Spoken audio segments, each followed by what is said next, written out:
کیا جس میں خداوند عالم اپنے نبی حضرت محمد مصطفیٰ صلی اللہ علیہ وآلہ وسلم کو خطاب کرتے ہوئے ارشاد فرماتا ہے کہ انک لعلی خلق عظیم، کہ بے شک آپ اخلاق کے اعلیٰ درجوں پر فائز ہیں، آپ کا اخلاق بہت اچھا ہے۔ یعنی اللہ نے رسول اللہ کو یہ سند دی کہ رسول اللہ کا اخلاق بہترین اخلاق تھا۔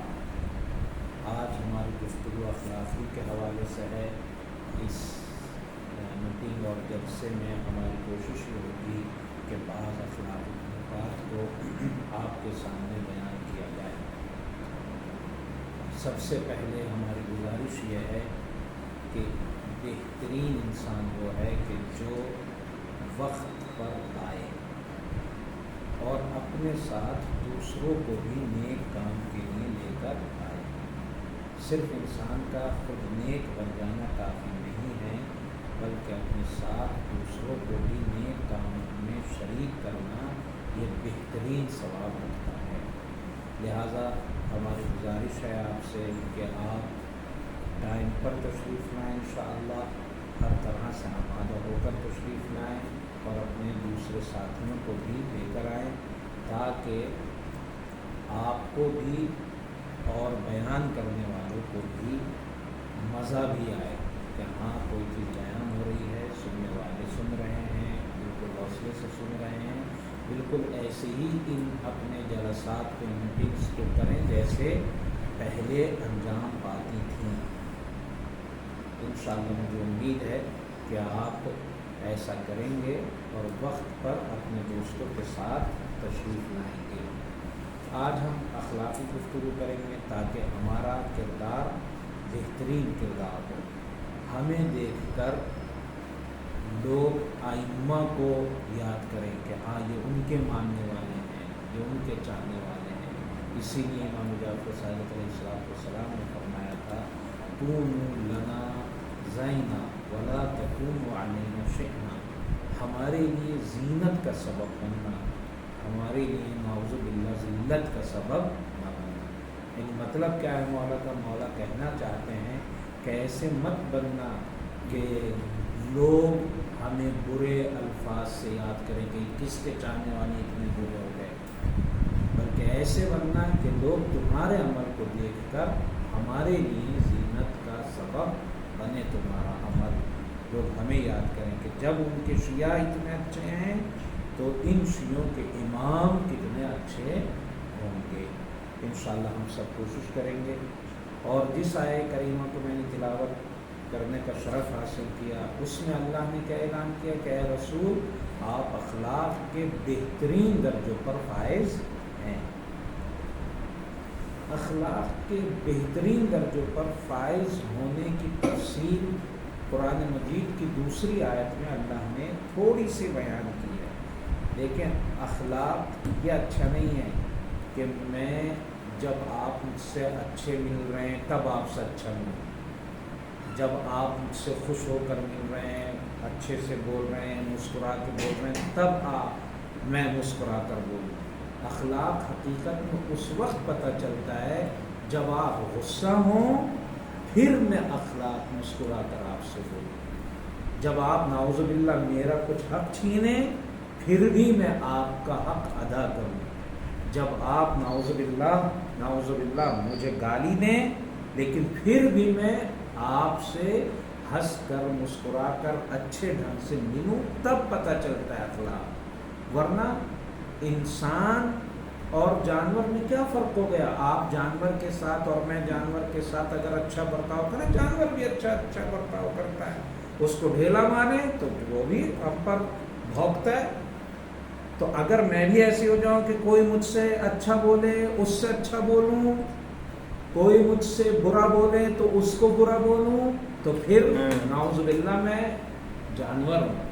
انسان ہونے کا کمال یہ ہے کہ میں اپنے اخلاق کو ہر حالت میں اچھا رکھوں۔ اسی ایک پوائنٹ کو پروردگار عالم نے قرآن مجید کے دوسرے سورے میں رسول کی صفت بیان کرتے ہوئے ارشاد فرماتا ہے اے رسول آپ نرم نرمی سے کام لیتے ہو، اے رسول آپ نرمی سے کام لیتے ہیں. اگر آپ غلیظ القلب ہوتے، دل کے سخت ہوتے، اگر آپ نرم مزاج نہ ہوتے تو لوگ آپ کو چھوڑ کر چلے جاتے، لوگ آپ کے ساتھ نہ رہتے. یعنی پوائنٹ کی بات کیا ہے کہ ہم ہر حالت میں جو اچھا راستہ ہے اس راستے پر چلتے رہیں. رسول نے بھی آپ کو وہ واقعہ یاد ہے، بڑھیا نے کوڑا ڈالا تو رسول نے کوڑا نہیں ڈالا. ہم ہوتے تو کیا ڈال دیتے. یعنی کیا مطلب؟ نرم اخلاق ہیں. امام حسن کو شام والے نے گالیاں دی، امام حسن نے گالیاں نہیں دی. امام سجاد علیہ السلام کے منہ پر ان کو اور ان کے والد گرامی امام حسین علیہ السلام کو برا بھلا کہا گیا، مولا آرام سے سنتے رہے اور پھر اس کے گھر جاتے ہیں اور آرام سے کہتے ہیں اے بھائی اگر یہ برائی میرے اندر پائی جاتی ہے تو اللہ مجھے معاف کرے، اور اگر میرے اندر نہیں پائی جاتی تو میں اللہ سے دعا کرتا ہوں کہ اللہ تجھ کو معاف کر دے، جس کے نتیجے میں وہ مولا کا شہدائی ہو گیا، مولا کا چاہنے والا ہو گیا. تو انسان ہونے کا کمال یہ ہے کہ میں ہر حالت میں اپنے آپ کو اچھے راستے پر برقرار رکھوں. یہ نہیں کہ برا ماحول ہے تو میں برا بن جاؤں، اچھا ماحول ہے تو میں اچھا بن جاؤں، یہ کوئی بات نہیں. اچھا آدمی وہ ہے جو ہر حالت میں اچھے راستے پر چلے. انشاءاللہ آج ہم کچھ روایات یہاں بیان کریں گے تاکہ دیکھیں، اپنے آپ کو چیک کریں کہ ہم میں وہ صفات پائی جاتی ہیں یا نہیں پائی جاتی. پہلی روایت میں رسول اللہ صلی اللہ علیہ وآلہ وسلم فرماتے ہیں صلۃ الرحم وحسن الخلق وحسن الجوار یعمران الدیار ویزیدان فی العمار. کیا فرماتے رسول اللہ؟ رشتہ داروں سے ملنا، رشتہ داروں سے ملنے جانا. یہ نہیں کہ مجھے کام پڑا تو چل دیا، نہیں، خود رشتہ داروں سے ملنا یہ ایک ثواب ہے، خود صرف اور صرف ملاقات کرنے جانا. ایک دوسری روایت میں حدیث قدسی ہے، اللہ تبارک و تعالی فرماتا ہے، اللہ کہتا ہے وہ شخص کہ جو صرف اس نیت سے اپنے رشتہ دار کے یہاں جائے کہ صرف ملنا ہے اسے، یہ نہیں کہ اپنے پرسنل کام سے گیا، کوئی کام ہے کوئی فلاں، نہیں، صرف نیت یہ ہے کہ میں ملنے جا رہا ہوں للہ، اللہ کی خاطر اس سے، تو وہ رشتہ دار اس کا میزبان نہیں ہوتا بلکہ میں اللہ اس کا میزبان ہوتا ہوں اس وقت. اس لیے کہ یہ صرف اور صرف اس لیے گیا ہے میری خاطر اپنے رشتہ دار کو دیکھنے، اس سے ملنے کے لیے گیا ہے. تو یہ بہت بڑا کام ہے جو ہم لوگ سمجھتے نہیں. ہم لوگ جب کام پڑتا ہے، کوئی ہوتا ہے، کبھی رشتہ دار کو یاد آتے ہیں ہم کو، لیکن اللہ کہتا ہے کہ نہیں، تم صرف ملاقات کرنے کے لیے جاؤ تو اس کا ثواب میں تم کو دوں گا، اور وہ تمہارا میزبان نہیں، میں تمہارا میزبان ہوں. بہرحال صلہ رحم، رشتہ داروں سے ملنا اتنا اہم ہے. رسول اس حدیث میں کیا فرماتے ہیں؟ رسول فرماتے ہیں صلۃ الرحم، رشتہ داروں سے ملنا، وحسن الخلق وحسن الجوار، اچھا اخلاق اور اچھا پڑوسی بننا. دو چیزیں ہوئی، کیا ہے؟ ایک رشتہ داروں سے ملنا، ایک اچھا پڑوسی اور اچھا اخلاق رکھنا.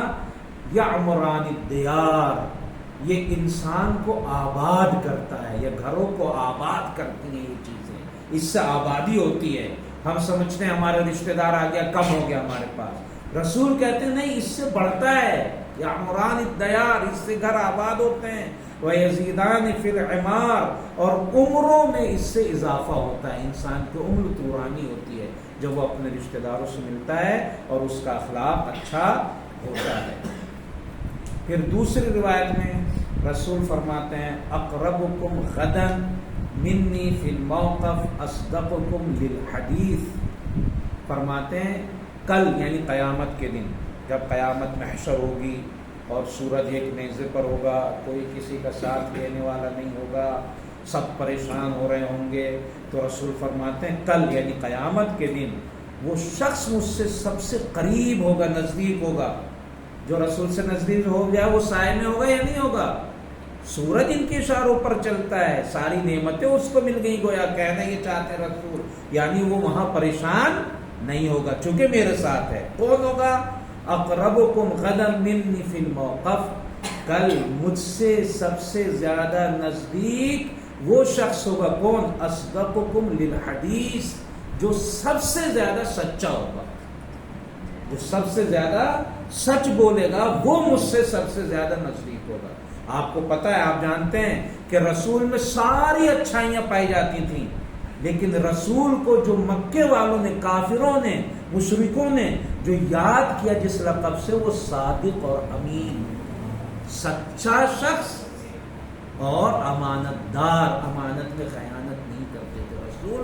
سب بہت سی اچھائیاں تھیں لیکن اس سے یاد کیا، چونکہ یہ بہت اہم ہوتا ہے آدمی کا سچا ہونا اور امانت دار ہونا۔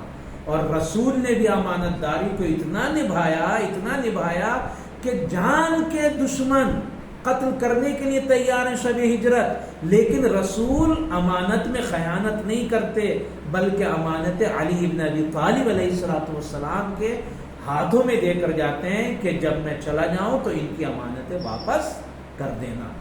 ورنہ عام طور سے کیا ہوتا ہے، جب دشمنی ہو گئی سب کچھ ختم، لیکن رسول نے دشمنوں کے بھی امانتیں واپس کروائیں، اتنا اہم کام ہے۔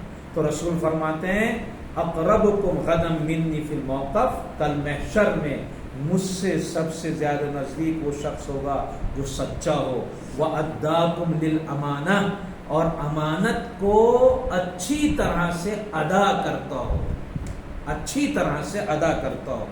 ہر عمل کی امانت الگ الگ ہے، میری امانت الگ ہے، آپ کی امانت الگ ہے۔ میں پڑھانے والا ہوں، ٹیچر ہوں، استاد ہوں، تو میرے پاس قوم کے بچے امانت ہیں، اگر میں ان کو وقت پر نہ پڑھاؤں تو میں نے امانت میں خیانت کی۔ اگر کوئی ٹیلر ہے، اس نے کپڑے میں مار لیا کپڑا تو اس نے امانت میں خیانت کی۔ اگر دودھ بیچنے والا ہے، اس نے پانی ملا کر دودھ دے دیا جبکہ وہ قیمت لے رہا ہے پیور دودھ کی، تو اس نے امانت میں خیانت کی۔ ہر کام کرنے والے کی الگ الگ امانت کا خیال کرنا ہے، حتیٰ تھوڑی سی بھی چیز ہے تو مجھے، اگر وہ کسی کام کی بھی نہیں تو پہلے سے میں کہہ دوں کہ بھئی یہ چیز آپ کی بچی ہے، اگر لینا ہے لے جاؤ، ورنہ میں استعمال کر سکتا ہوں یا نہیں، پہلے ہی اس کو بتا دوں بھئی تھوڑا کپڑا بچے گا، یا بالٹی دھوتے میں تھوڑا پانی وغیرہ کچھ ہو جائے تو مجھے معاف کر دینا، فلاں ہو جائے۔ یعنی ہر اعتبار سے انسان کی امانت الگ الگ ہے۔ اگر فار ایگزامپل میں لائٹ کے کاموں کا کرنے والا ہوں، مجھے وہاں رکھا گیا ہے، اب میں وہاں جا کے سو نہ جاؤں، بلکہ دیکھوں کہ تار وغیرہ تو گڑبڑ سڑبڑ نہیں ہو رہے ہیں، بلکہ ان کا خیال کروں، چونکہ پورے شہر کی لائٹ کی ذمہ داری میرے اوپر ہے، کوئی گڑبڑ نہ ہو جائے۔ تو ہر کام کی الگ الگ امانتیں اور اس کی ادا کرنا ہوتا ہے۔